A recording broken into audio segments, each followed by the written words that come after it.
दोस्तों एक बार फिर से हम आपके लिए Indian air force Agniveer recruitment 2026 form fill up apply online process की अपडेट लेके आ चुके हैं। किस तरह से आप इंडियन एयरफोर्स अग्निवीर वायु इंटेक 1/2027 के लिए अपने फॉर्म अप्लाई कर सकते हो, स्टेप बाय स्टेप कंप्लीट जानकारी आपको इस वीडियो में दी जाएगी। लास्ट डेट ऑनलाइन आवेदन करने की 1 फरवरी 2026 है। कुछ ही दिन शेष रह गए हैं, तो आप जल्द से जल्द अपना फॉर्म अप्लाई कर ले।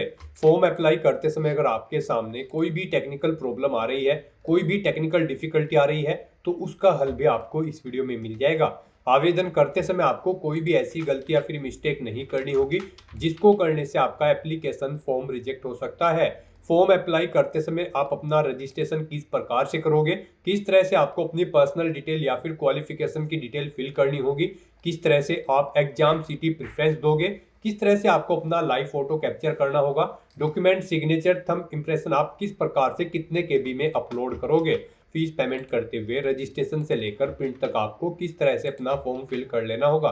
पूरी जानकारी के लिए आपको ये वीडियो शुरू से लेके एंड तक बिना स्किप किए हुए देखनी होगी। इस वीडियो को पूरा देखने पर ही आपके सभी सवाल और डाउट क्लियर होंगे। तो चलिए दोस्तों, बिना कोई वक्त गंवाए शुरू करते हैं Indian air force Agniveer form fill up की पूरी जानकारी।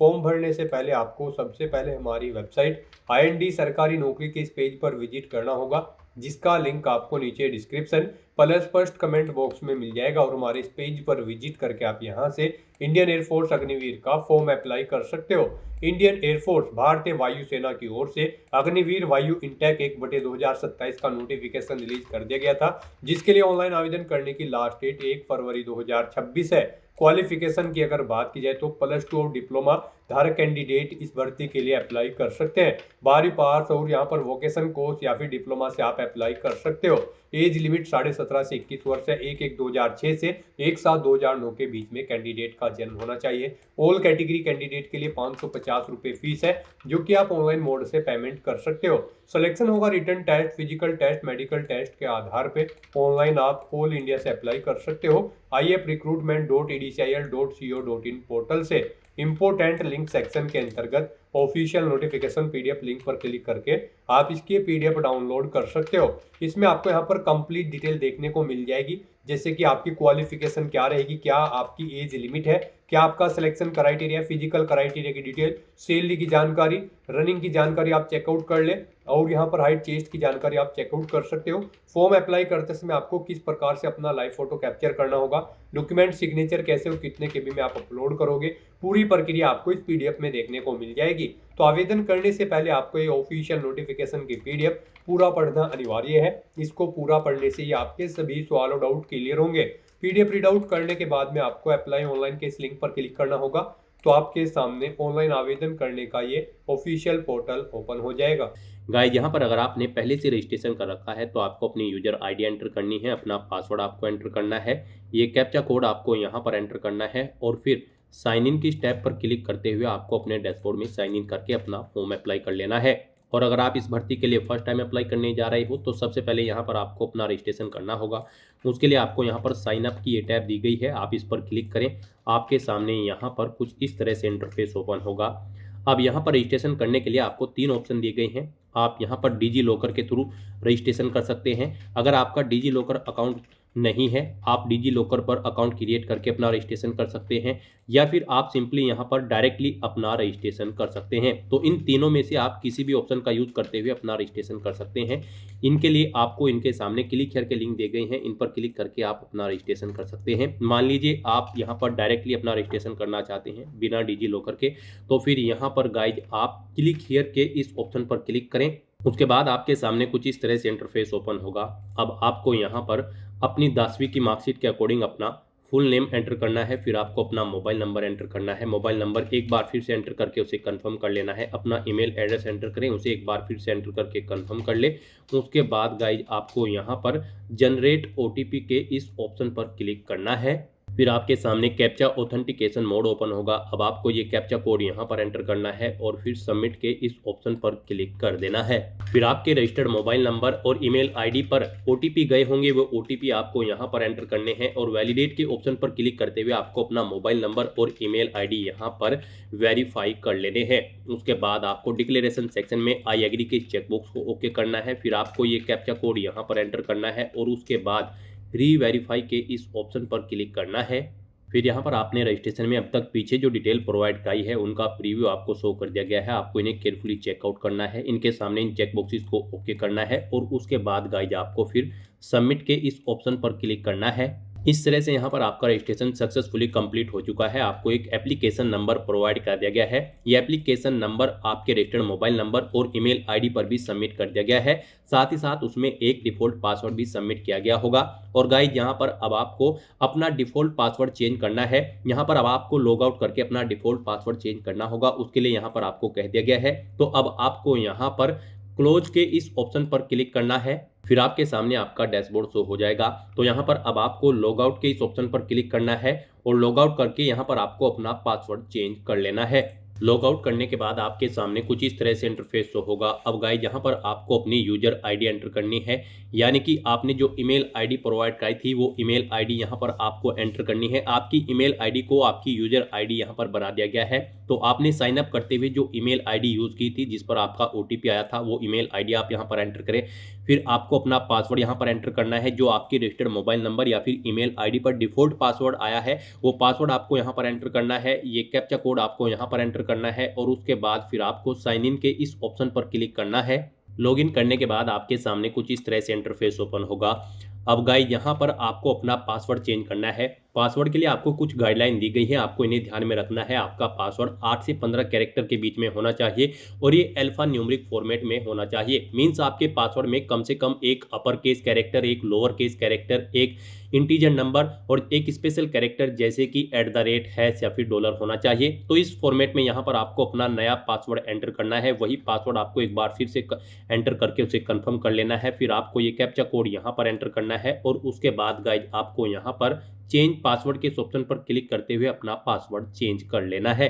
इस तरह से यहाँ पर आपका पासवर्ड सक्सेसफुली चेंज हो जाएगा। अब आपको अपना नया पासवर्ड यहाँ पर एंटर करना है जो आपने चेंज किया है। फिर आपको ये कैप्चा कोड यहाँ पर एंटर करना है और उसके बाद साइन इन के इस ऑप्शन पर क्लिक करते हुए आपको अपने डैशबोर्ड में साइन इन कर लेना है। लॉगिन करने के बाद आपके सामने आपका डैशबोर्ड कुछ इस तरह से शो होगा। अब यहाँ पर आपको अपना फॉर्म अप्लाई करने के लिए गो टू एप्लीकेशन के इस टैब पर क्लिक करना है। फिर आपके सामने कुछ जनरल इंस्ट्रक्शंस ओपन होंगे। फॉर्म अप्लाई करने से पहले आपको इन्हें केयरफुली रीड आउट करना है। इस पेज को नीचे स्क्रॉल डाउन करना है, इन चेकबॉक्सेस को ओके करना है और उसके बाद गाइज आपको यहाँ पर सेव एंड नेक्स्ट के इस ऑप्शन पर क्लिक करना है। अब यहाँ पर आपका फॉर्म स्टार्ट हो चुका है। आपको अपनी पर्सनल डिटेल यहाँ पर प्रोवाइड करनी है। कुछ डिटेल आपको यहाँ पर आपकी ऑटोमेटिकली फिर मिलेगी, जैसे कि आपका नाम, आपका मोबाइल नंबर, आपका ईमेल एड्रेस। बस यहाँ पर गाइज अब आपको अपने फादर का नाम एंटर करना है, अपनी मदर का नाम एंटर करना है, अपना जेंडर आपको सिलेक्ट कर लेना है। उसके बाद आपको अपनी नेशनलिटी इंडियन ऑप्शन सेलेक्ट कर लेना है।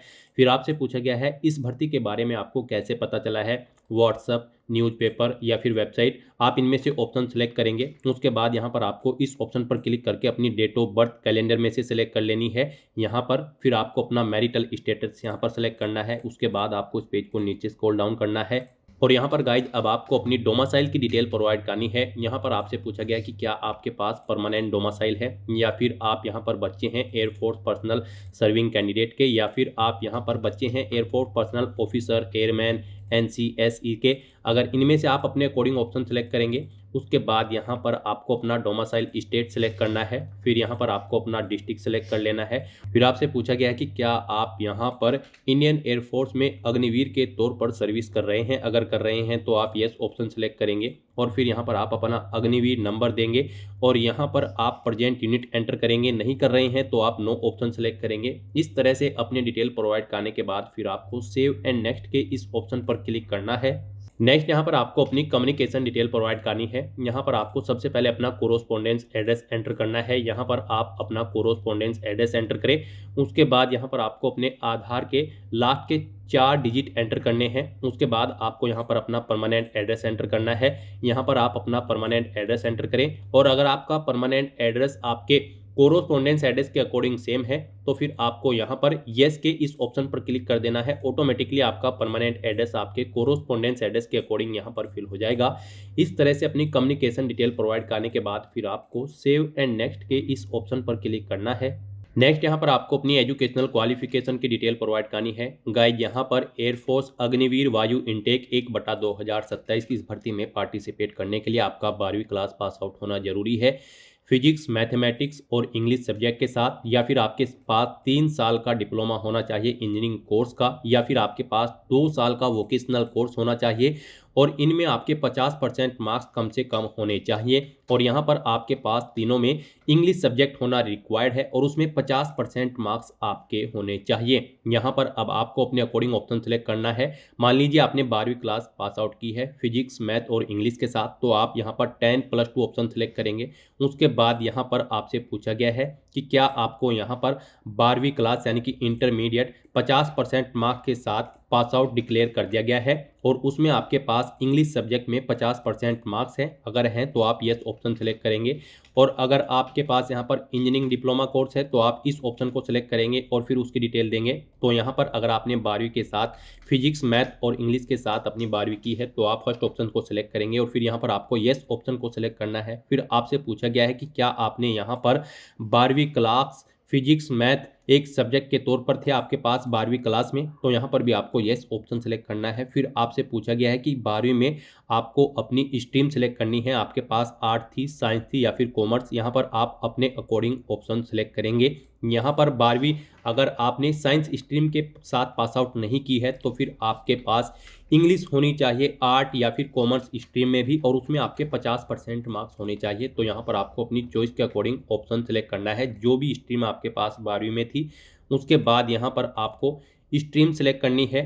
आपने साइंस सब्जेक्ट के साथ अपनी 12वीं क्लास पास आउट की है या फिर अदर देन साइंस सब्जेक्ट या फिर दोनों, आप अपने अकॉर्डिंग ऑप्शन सेलेक्ट कर ले। उसके बाद यहाँ पर आपको बोर्ड का नाम सेलेक्ट करना है जिस बोर्ड से आपने अपनी 12वीं क्लास यहाँ पर पास आउट की है। फिर यहाँ पर आपको बताना है कितने % मार्क्स यहाँ पर आपने ऑब्टेन किए हैं 12वीं क्लास में। तो यहाँ पर आपको अपनी 12वीं की परसेंटेज एंटर कर देनी है। यहाँ पर आप अपनी परसेंटेज एंटर करेंगे। यहाँ पर आपने अगर 80% ऑब्टेन किए हैं तो बस आप 80 एंटर करेंगे, डॉट वगैरह लगाकर यहाँ पर आपको एंटर नहीं करना है। इस तरह से यहाँ पर आपको अपनी परसेंटेज एंटर करनी है, आप चेकआउट कर सकते हो। तो यहाँ पर आप अपनी परसेंटेज एंटर करें। फिर यहाँ पर आपसे पूछा गया है आपने अपनी जो 12वीं क्लास पास आउट की है उसमें आपका रिजल्ट का मोड क्या था, परसेंटेज, सीजीपीए या फिर ग्रेड। आप अपने अकॉर्डिंग यहाँ पर ऑप्शन सेलेक्ट करेंगे। उसके बाद यहाँ पर आपको अपने सब्जेक्ट की डिटेल प्रोवाइड करनी होगी। यहाँ पर आपको बताना है सबसे पहले इंग्लिश की डिटेल आपको देनी है, इंग्लिश सब्जेक्ट की। इसमें आपने कितने % मार्क्स ऑब्टेन किए थे, टोटल कितने मार्क्स थे जिसमें से आपने मार्क्स ऑब्टेन किए थे वो आपको एंटर करने हैं। इसके अकॉर्डिंग यहाँ पर आपके मार्क्स की परसेंटेज आपको शो कर दी जाएगी। फिर यहाँ पर आपको अपने मैथ के मार्क्स की डिटेल देनी है। यहाँ पर आपने मैथ में भी कितने मार्क्स ऑब्टेन किए हैं वो आप एंटर करें, टोटल कितने मार्क्स थे जिसमें से आपने मार्क्स ऑब्टेन किए हैं वो एंटर करें। इनके अकॉर्डिंग आपकी परसेंटेज यहाँ पर आपको शो होगी। फिर आपको फिजिक्स की डिटेल भी सेम ऐसे ही यहाँ पर एंटर कर देनी है। उसके बाद यहाँ पर आपने जो भी सब्जेक्ट कर रखे हैं, अगर आपने यहाँ पर साइंस में बायोलॉजी कर रखी है तो बायोलॉजी की डिटेल आपको देनी होगी, नहीं कर रखी है तो आप इस सेक्शन को खाली छोड़ सकते हैं। फिर यहाँ पर गाइज आपको पूछा गया है कि क्या आपने के पास यहाँ पर कोई एडिशनल मार्कशीट है, अगर है तो आप येस ऑप्शन सेलेक्ट करेंगे, नहीं है तो आप नो ऑप्शन सेलेक्ट कर लेंगे। यहाँ पर आपसे पूछा गया है कि क्या आपके पास यहाँ पर 12वीं के अलावा भी कोई एडिशनल मार्कशीट है किसी पर्टिकुलर सब्जेक्ट की, अगर होगी तो आप येस करेंगे, नहीं तो नो ऑप्शन सेलेक्ट करेंगे। उसके बाद आपसे पूछा गया है कि क्या आपको कंप्यूटर की नॉलेज है, अगर है तो आप येस करें और फिर यहाँ पर आप सेलेक्ट करें आपको बेसिक नॉलेज है, इंटरमीडिएट या फिर एडवांस, और नहीं है तो आप नो ऑप्शन सेलेक्ट करेंगे। आपको अपने अकॉर्डिंग यहाँ पर ऑप्शन सेलेक्ट करने हैं। फिर आपसे पूछा गया है कि क्या आपने अपनी ग्रेजुएशन भी कंप्लीट कर रखी है, यानी कि आपने 12वीं के बाद ग्रेजुएशन भी कर रखी है, अगर कर रखी है तो आप येस ऑप्शन सेलेक्ट करेंगे और फिर बताएंगे किस में आपने अपनी ग्रेजुएशन की है, नहीं कर रखी है तो नो ऑप्शन सेलेक्ट करेंगे। फिर आपसे पूछा गया कि क्या आपने अपनी इंजीनियरिंग कंप्लीट कर रखी है, अगर कर रखी है तो येस करें और उसकी डिटेल यहाँ पर प्रोवाइड कराएं, उसकी स्ट्रीम किस में आपने अपनी इंजीनियरिंग की है, नहीं कर रखी है तो नो ऑप्शन सेलेक्ट करें। फिर आपसे पूछा गया कि क्या आप यहाँ पर ग्रेजुएशन कर रहे हैं, अगर कर रहे हैं तो येस करें और फिर बताएं किस में आप कर रहे हैं, नहीं कर रहे हैं तो आप नो ऑप्शन सेलेक्ट करें। आपसे पूछा गया है कि क्या आप इंजीनियरिंग कर रहे हैं, अगर कर रहे हैं तो येस करें, नहीं तो नो ऑप्शन सेलेक्ट करें। यहाँ पर अगर आपने ग्रेजुएशन और इंजीनियरिंग नहीं कर रखी है तो फिर आपके सामने ये ऑप्शन शो होंगे, और अगर आपने कर रखी है तो फिर आपके सामने ये दोनों ऑप्शन शो नहीं होंगे। इस तरह से अपनी ये क्वालिफिकेशन की डिटेल प्रोवाइड करने के बाद गाइज फिर आपको सेव एंड नेक्स्ट के इस ऑप्शन पर क्लिक करना है। नेक्स्ट यहाँ पर आपको अपनी कुछ एडिशनल डिटेल प्रोवाइड करनी है। यहाँ पर आपको अपनी फिजिकल डिटेल्स देनी है। यहाँ पर आपसे सबसे पहले कहा गया है कि आपकी बॉडी पर कोई कट या तिल का निशान है तो उस पैलेस का नाम यहाँ पर आपको एंटर कर देना है, नहीं है तो नो मार्क यहाँ पर आपको एंटर करना है। उसके बाद यहाँ पर आपको अपनी हाइट सेंटीमीटर में एंटर करनी है, आपकी कितनी हाइट है। फिर आपको अपना शू साइज सेलेक्ट करना है, अपने जूते का साइज। उसके बाद यहाँ पर आपको अपनी कमर का साइज सेंटीमीटर में एंटर करना है। फिर आपको अपनी चेस्ट का साइज भी यहाँ पर सेंटीमीटर में एंटर कर देना है। उसके बाद आपसे पूछा गया है कि क्या आप एनसीसी सर्टिफिकेट होल्डर कैंडिडेट हैं, अगर हैं तो आप यस ऑप्शन सेलेक्ट करेंगे। सर्टिफिकेट का टाइप सेलेक्ट करेंगे, आपके पास ABC किस लेवल का सर्टिफिकेट है, और फिर यहाँ पर आप अपने सर्टिफिकेट का नंबर एंटर करेंगे। नहीं है तो आप नो ऑप्शन सेलेक्ट करेंगे। फिर आपसे पूछा गया है कि क्या आप यहाँ पर रिटायर्ड या फिर डिस्चार्ज या फिर डिसीज या फिर जो यहाँ पर सर्विस कर रहे हैं एयरफोर्स में उन अधिकारियों के बच्चे हैं, अगर हैं तो आप यस ऑप्शन सेलेक्ट करेंगे, और नहीं है तो आप नो ऑप्शन सेलेक्ट करेंगे। फिर आपसे पूछा गया है कि क्या आपको कभी डिस्चार्ज किया गया है इंडियन आर्मी, इंडियन नेवी या फिर किसी गवर्नमेंट ऑर्गेनाइजेशन से, अगर किया गया है तो आप यस ऑप्शन सेलेक्ट करेंगे, ऑर्गेनाइजेशन का नाम देंगे। नहीं किया गया है तो नो ऑप्शन सेलेक्ट करेंगे। आपको ड्राइविंग आती है, अगर आती है तो यस करें, और फिर यहाँ पर आप बताएं आपके पास 2 व्हीलर का ड्राइविंग लाइसेंस है, लाइट मोटर व्हीकल है या फिर हैवी मोटर व्हीकल या फिर स्पेशल व्हीकल है कोई, उसका आपके पास लाइसेंस है, आप ऑप्शन सेलेक्ट करेंगे। और फिर यहाँ पर अगर आपके पास ड्राइविंग नहीं आती है आपको तो आप नो ऑप्शन सेलेक्ट कर लेंगे। फिर आपसे पूछा गया है कि क्या आपको यहाँ पर वेल्डिंग से रिलेटेड वर्क की नॉलेज है, अगर है तो आप यस करें और आप अपनी ट्रेड बताएं जिसमें आपको वेल्डिंग की नॉलेज है। नहीं है तो आप नो ऑप्शन सेलेक्ट करेंगे। उसके बाद आपसे पूछा गया है कि क्या आपको कैटरिंग क्वालिफिकेशन आती है, अगर है आपकी कैटरिंग क्वालिफिकेशन तो आप यस करेंगे, उसकी कोर्स सेलेक्ट करेंगे जिसमें आपने यहाँ पर कैटरिंग की क्वालिफिकेशन ऑब्टेन की है। नहीं है तो आप नो ऑप्शन सेलेक्ट करेंगे। उसके बाद आपसे पूछा गया है कि क्या आपको इंफॉर्मेशन टेक्नोलॉजी IT की नॉलेज है, अगर है तो यस करें और उसकी डिटेल दें। नहीं है तो नो ऑप्शन सेलेक्ट करें। आपको अकाउंटिंग की नॉलेज है तो यस करेंगे, उसकी डिटेल देंगे। नहीं तो नो ऑप्शन सेलेक्ट करेंगे। आपको यहाँ पर कोई स्किल्स है या फिर कोई अचीवमेंट्स आपने हासिल किया है या फिर कोई वर्क एक्सपीरियंस है तो आप यस करेंगे, उसकी डिटेल यहाँ पर प्रोवाइड कराएंगे। नहीं है तो नो ऑप्शन सेलेक्ट करेंगे। आपने कभी रिप्रेजेंट किया है या फिर आपके पास कोई अचीवमेंट है स्पोर्ट्स में, अगर है तो आप यस करें और उसकी डिटेल प्रोवाइड कराएं। नहीं है तो नो ऑप्शन सेलेक्ट करेंगे। फिर यहाँ पर आपको अपनी मेडिकल हिस्ट्री की डिटेल देनी है, अगर यहाँ पर आपको कोई मेजर इलनेस या फिर मेजर सर्जरी आपने करवाई है या फिर एलर्जी वगैरह आपको कोई है मेजर, तो यहाँ पर आप उसकी डिटेल प्रोवाइड कराएंगे। उसके बाद ऐसे ही यहाँ पर आपको अपनी फैमिली की मेडिकल हिस्ट्री प्रोवाइड करनी है अपने पेरेंट्स की। उसके बाद आपसे पूछा गया है कि क्या आप हिंदी और इंग्लिश लैंग्वेज के अलावा भी कोई और भाषा जानते हैं, अगर जानते हैं तो यस करें और फिर उस लैंग्वेज का नाम यहाँ पर आप प्रोवाइड कराएं। नहीं जानते हैं तो नो ऑप्शन सेलेक्ट कर लेंगे। और फिर यहाँ पर आपको बताना है आप किस स्थान से अपना ये फॉर्म फिल कर रहे हैं, उस स्थान का नाम यहाँ पर आपको देना है। उसके बाद आपको यहाँ पर अपनी टेस्ट सिटी सेलेक्ट करनी है। यहाँ पर आपको 5 ऑप्शन दिए गए हैं। आप यहाँ पर जिस टेस्ट सिटी को जिस नंबर पर प्रेफरेंस देना चाहते हैं उसे यहाँ पर उस नंबर पर सेलेक्ट करेंगे। आप अपनी चॉइस के अकॉर्डिंग गाइज यहाँ पर 5 टेस्ट सिटीज सेलेक्ट कर लें। इस तरह से अपनी ये सभी एडिशनल डिटेल प्रोवाइड करने के बाद फिर आपको सेव एंड नेक्स्ट के इस ऑप्शन पर क्लिक करना है। नेक्स्ट यहाँ पर आपको अपने डॉक्यूमेंट अपलोड करने हैं। यहाँ पर आपको एक लाइव फोटो अपना कैप्चर करना है और एक पासपोर्ट साइज फोटो कलर आपको यहाँ पर अपलोड करना है। इनके लिए आपको गाइडलाइन दी गई है। आपका फोटो जो आप अपलोड करेंगे वो यहाँ पर 100 KB से 200 KB के बीच में होना चाहिए। JPG या फिर JPEG फॉर्मेट के में आपका फोटो यहाँ पर होना चाहिए जो आप अपलोड करेंगे। उसके बाद यहाँ पर आपको अपने सिग्नेचर अपलोड करने हैं। सिग्नेचर आपके 80 KB से 150 KB के बीच में होने चाहिए। JPG या फिर JPEG फॉर्मेट में होने चाहिए। फिर यहाँ पर आपको अपना लेफ्ट थंब इम्प्रेशन और right hand thumb impression upload करने हैं। आपको एक प्लेन पेपर पर अपने दोनों अंगूठों के निशान लगाने हैं और फिर आपको उसे फोटो को कैप्चर करते हुए उसे यहाँ पर JPG या फिर JPEG फॉर्मेट में बना लेना है अपने उस पेपर को और उसे यहाँ पर आपको अपलोड करना है। आपको एक ही पेपर पर अपने लेफ्ट और राइट हैंड थंब इम्प्रेशन यहाँ पर अपलोड करने होंगे। आप उनके नीचे लिख दे, जो राइट हैंड का है उसके नीचे राइट हैंड, जो लेफ्ट का है उसके नीचे आप लेफ्ट हैंड थंब इम्प्रेशन लिख दें। ये यहाँ पर आपके 50 KB से 100 KB के बीच में होने चाहिए। तो यहाँ पर अब आपको अपना फोटो कैप्चर करने के लिए और अपलोड करने के लिए गाइज आपको क्लिक हियर टू अपलोड के इस ऑप्शन पर क्लिक करना है फोटोग्राफ के सामने। उसके बाद आपके सामने यहाँ पर कुछ इस तरह से इंटरफेस ओपन होगा। यहाँ पर आपको कैप्चर फोटोग्राफ के इस ऑप्शन पर क्लिक करना है और फिर आपको यहाँ पर click here to capture photo के इस ऑप्शन पर क्लिक करते हुए अपने वेब कैमरा या फिर मोबाइल फोन के थ्रू अपना लाइव फोटो कैप्चर कर लेना है। फोटो कैप्चर करते समय यहाँ पर आपको कुछ चीजों का ध्यान रखना होगा। यहाँ पर आपका व्हाइट बैकग्राउंड होना चाहिए। जिस स्थान पर आप अपना लाइव फोटो कैप्चर करेंगे प्रॉपर वे में लाइट होनी चाहिए। आपको सीधा कैमरे की तरफ देखना है और यहाँ पर गाइज आपको अपने चेहरे पर कोई मास्क वगैरह या फिर कानों में ईयरफोन्स वगैरह नहीं लगाने हैं।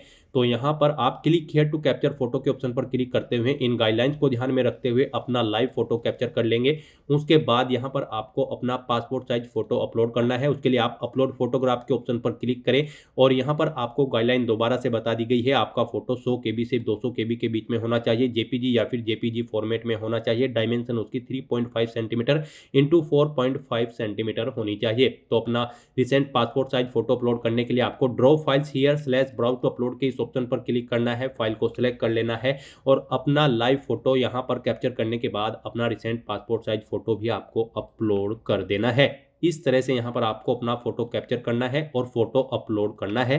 उसके बाद यहां पर आपको अपने सिग्नेचर अपलोड करने हैं। उसके लिए भी आप क्लिक हियर टू अपलोड के इस ऑप्शन पर क्लिक करें। Drop files here slash browse to upload के ऑप्शन पर क्लिक करें। फाइल को सिलेक्ट करें और अपने सिग्नेचर यहां पर आप अपलोड कर दें। उसके बाद गाइज आपको यहां पर अपना थंब इंप्रेशन अपलोड करने हैं। उसके लिए भी आप क्लिक हियर टू अपलोड के ऑप्शन पर क्लिक करें। Drop files here slash browse to upload के ऑप्शन पर क्लिक करें। फाइल को सिलेक्ट करें और यहां पर अपने दोनों हाथों के थंब इंप्रेशन अपलोड कर दें। इस तरह से अपना फोटो और सिग्नेचर अपलोड करने के बाद फिर आपको इस पेज को नीचे स्क्रॉल डाउन करना है। यहाँ पर आपको आपकी कैटेगरी के अकॉर्डिंग एप्लीकेशन फीस का अमाउंट देखने को मिल जाएगा। गाइड यहाँ पर आप सभी कैंडिडेट को 550 रुपये एप्लीकेशन फीस के रूप में जमा कराने हैं प्लस जीएसटी चार्ज लगेगा। फिर यहाँ पर आपको डिक्लेरेशन सेक्शन में आना है। इन चेकबॉक्सेस को ओके करना है 1 बाय 1 करके और उसके बाद आपको यहाँ पर ये कैप्चा कोड इस बॉक्स में एंटर करना है और फिर गाइज आपको प्रीव्यू के इस ऑप्शन पर क्लिक करते हुए अपने एप्लीकेशन फॉर्म का प्रीव्यू चेकआउट कर लेना है। कहीं पर कोई मिस्टेक होगी तो आप बैक बटन पर क्लिक करके एडिट कर सकते हैं और अगर सभी चीज़ें ओके हैं तो बस यहाँ पर अब आपको सबमिट के इस ऑप्शन पर क्लिक करना है। इस तरह से यहाँ पर आपका फॉर्म सबमिट हो जाएगा। आपका फॉर्म तो सबमिट हो चुका है लेकिन कंसीडर इसे आपके फीस पेमेंट के बाद ही किया जाएगा। अब यहाँ पर आपको फीस पेमेंट के इंटरफेस पर डायरेक्ट कर दिया गया है। गाइज यहाँ पर आप नेट बैंकिंग या फिर कार्ड के थ्रू या फिर यूपीआई के माध्यम से अपना फीस पेमेंट कर सकते हैं। यहाँ पर आपके लिए सबसे बेस्ट और इजी ऑप्शन यूपीआई का रहेगा। तो आप यूपीआई के इस ऑप्शन पर क्लिक करें। यूपीआई में भी आपके पास यहाँ पर दो ऑप्शन है। आप यूपीआई आईडी के थ्रू अपना फीस पेमेंट कर सकते हैं या फिर आप क्यूआर कोड के थ्रू अपना फीस पेमेंट कर सकते हैं। यूपीआई आईडी के थ्रू अगर आप अपना फीस पेमेंट करना चाहते हैं तो यहाँ पर आप अपनी यूपीआई आईडी एंटर करते हुए कंफर्म के ऑप्शन पर क्लिक करते हुए अपना फीस पेमेंट कर दें। और गाइज अगर आप यहाँ पर क्यूआर कोड के थ्रू फीस पेमेंट करना चाहते हैं तो क्यूआर कोड के इस ऑप्शन को सिलेक्ट करें और कंफर्म के ऑप्शन पर क्लिक करें। फिर आप अपने यूपीआई से ये क्यूआर कोड स्कैन करें और अपना फीस पेमेंट कर दें। सक्सेसफुली फीस पेमेंट होते ही यहाँ पर आपके एप्लीकेशन फॉर्म की सभी टास्क कंप्लीट हो जाएगी और आपका एप्लीकेशन फॉर्म भी सबमिट हो जाएगा। उसके बाद आपको अपने एप्लीकेशन फॉर्म का एक हार्ड कॉपी प्रिंट आउट ले लेना है फ्यूचर यूज के लिए, फ्यूचर रेफरेंस के लिए। और फिर आप अपने डैशबोर्ड में भी जाकर चेकआउट कर सकते हो कि आपका फॉर्म सक्सेसफुली सबमिट हो चुका है या फिर नहीं।